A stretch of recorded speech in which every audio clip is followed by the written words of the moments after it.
સાથે હું ભણ્યો ને એ પહેલા મેં લગભગ 15 છોકરીઓને જોઈતી, પણ મારા ગ્રહો નબળા પડ્યા ને ફાઇનલી સુશીલામાં ભરાયા. જેમ મંદીવાળા સેન્સેક્સને નીચે ઉતારી પાડે ને એવી જ રીતે સુશીલા મારી આબરૂને નીચેની સર્કિટ લગાડી શકે.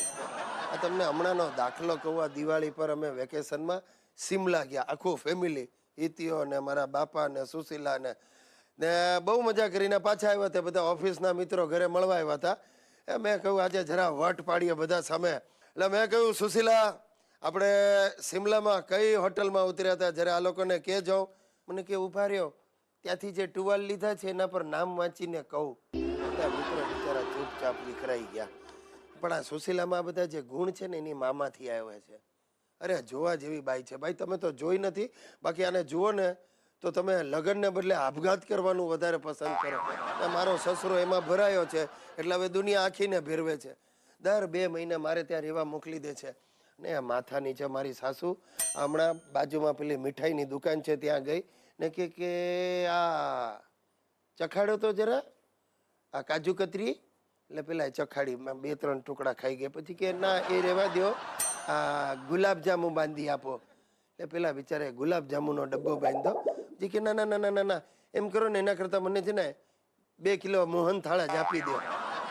પેલા કેવું ભલે બેન મોહન થાળ લઈ લો. તો ડબ્બો લીધો ને ચાલવા માંડી. એટલે પેલા બૂમ પાડી, ઓ બેન આ મોહન થાળના પૈસા તો આપો. તો પેલી આ સામે ઘાટો પાડ્યો. મારી સાસુ કે શેના પૈસા? મોહન થાળ તો મેં ગુલાબજાંબુની બદલે લીધો છે. તો કે હા છે ભાઈ, ગુલાબજાંબુના પૈસા આપો. તો કે ગુલાબજાંબુના પૈસા છે ને એ તો મેં કાજુ કતરીને બદલે લીધો. એટલે કે પણ તો કાજુ કતરીના પૈસા તો આપો બેન. તો કે પૈસા છે ને કાજુ કતરી લીધી છે જ કોણે?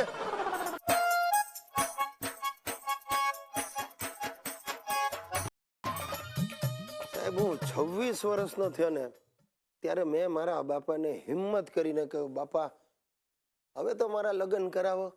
હવે હું 26 નો થયો. મારા બાપા મને કે નહીં ગિરીશિયા, હજી તું અણસમજુ છે, સમજણો થા પછી તારા લગ્ન કરશો. અરે પણ મેં કહ્યું હું સમજણો ક્યારે થઈશ? તો મારા બાપા મને કે જે દી તને સમજાશે કે લગ્ન એ મજા નહીં પણ સજા છે એ દિવસે તારામાં અક્કલ આવી કહેવાશે. ને આજે મને એમની વાત સાચી લાગે છે. ખરેખર કહું છું ભાઈ, આ મારી બેટી આપણી ઘરવાળીઓ પીપળાને આમ દોરીઓ વીંટાળતી જાય ને ભગવાન પાસે માંગતી જાય, ભવો ભવ મને આજ પતિ દેજે. અરે પણ હું એમ કહું કે આપણને કઈ ચોઈસ જેવું જ નહીં. આપણે માટે કોઈ તહેવાર જ નથી ગોતાયો હશે યાર. શું કરવું, કેટલી વાતો કરવી આ લગ્ન જીવનની ને મારી બૈરીની. અરે એટલા પુરાણ છે ને. હમણાં તમે નહીં માનો, આ પુરાણ પરથી મને યાદ આવ્યું. હમણાં એક ચેનલ વાળાએ મારો નંબર શોધી કાઢ્યો, મને ફોન કરીને કે ગિરીશભાઈ અમે પત્ની પુરાણ ઉપર એક સિરિયલ બનાવીએ છીએ અને એમાં અમારે તમારા લગ્ન જીવનના પ્રસંગો સામેલ કરવા છે. હે ભાઈ ખસી ગયું તારો, ફોન મૂકી દે તું. અમારે બર બૈરીની વાતો સંભળાવીને તમારે આખી દુનિયાના દાંત કઢાવવા છે?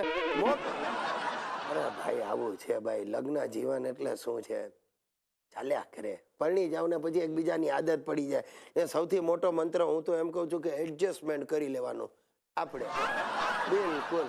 હું ને સુશીલા પરણ્યા ને એ દિવસે જ અમે નક્કી કરી લીધેલું, બહુ ક્લેરિફાઈ કર્યું. મેં કહ્યું જો સુશીલા એક વાત સમજી લે, જીવનમાં દરેક મોટા નિર્ણયો હું લઈશ, નાના નિર્ણયો તારે લેવાના. આજની ઘડીને કાલનો દાડો, આટલા વર્ષ નીકળી ગયા, તમે નહીં માનો હજી સુધી એક મોટો નિર્ણય લેવાનો વારો જ નથી આવ્યો. અને એડજસ્ટમેન્ટની વાત કરું ને તો શું ભાઈ, ચાલશે, ફાવશે ને ભાવશે, આટલું શીખી લો ને એટલે લગ્નનું ગાડું ગબડ્યા કરે. આ ગઈકાલે મારો હિતુ રડતો રડતો હિપકા ભરતો મારી પાસે આવ્યો, પપ્પા પપ્પા. મેં કહ્યું શું થયું તને? મમ્મીએ વેલણ માર્યું. મેં કહું ચૂપ થઈ જા, એમાં ફરિયાદ કરવા શું આવ્યો ડોબા? આટલા વર્ષમાં મેં કોઈ દિવસ ફરિયાદ કરી છે? Get out.